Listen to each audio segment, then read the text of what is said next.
I think a lot of people, as you mentioned, they think that when they think about the IDW, the intellectual dark web, what is it with this intellectual dark web? How do you view? What is it like? Is there an inner dialogue in there at all? Are there conversations happening that aren't maybe on podcast platforms in search of a greater truth, in search of a greater purpose?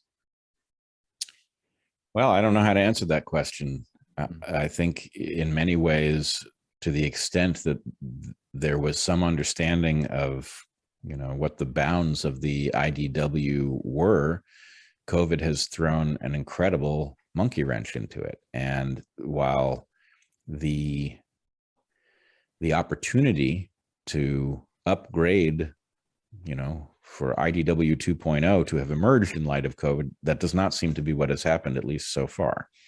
So I guess I'm hopeful that there will be a recognition, but so far we have discovered, I think, in some sense, the limits of that modality. And, let us hope that something very positive emerges from that, but it's been an interesting lesson. Yeah, it is certainly changing. I think the first time I came on here, we talked about the IDW, and you were saying how it was this, people were drawn to it, these people who didn't want to hear just bullshit anymore. They wanted to find truth, they wanted to find reason. But as you said, COVID has thrown quite the spanner in the works.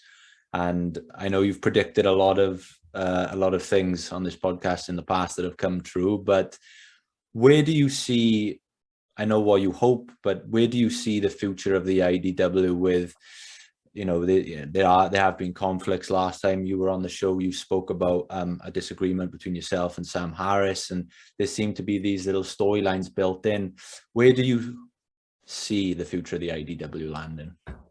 Well, it depends. It depends what happens next. My feeling is we are reaching a point in the COVID narrative where we could actually do a full accounting, and we could look back and we could say, okay, who had what right, who had what wrong, and what does that say about the way disagreements unfolded in light of COVID? And if we did that openly and honestly, it could be a tremendous moment, right? But the problem is so much has been loaded into the process of what has been called sense making that I find it hard to imagine that we're going to have that honest reckoning. I think most people will not, even within the IDW, there are people who will not be likely to face the fact that they came out very, very aggressively for perspectives that ultimately turned out to be false, and that they,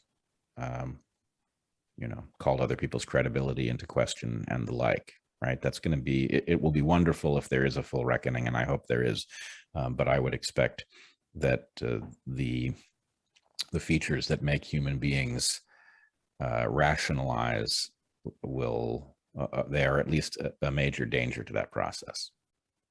Yeah, I mean, I for sure hope so. I think there are maybe little glimpses of it. I mean, I haven't checked out the episode yet, but I saw Sam and Jordan Peterson recorded a podcast together recently. So these little conversations, let's hope that we do build to that sort of future you were alluding to there. Yeah.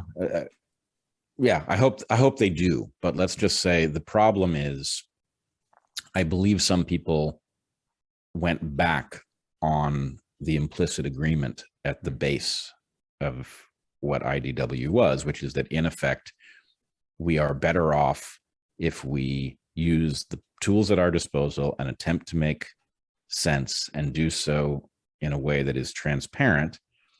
And we don't do things like accuse each other of causing harm to the world for simply trying to think.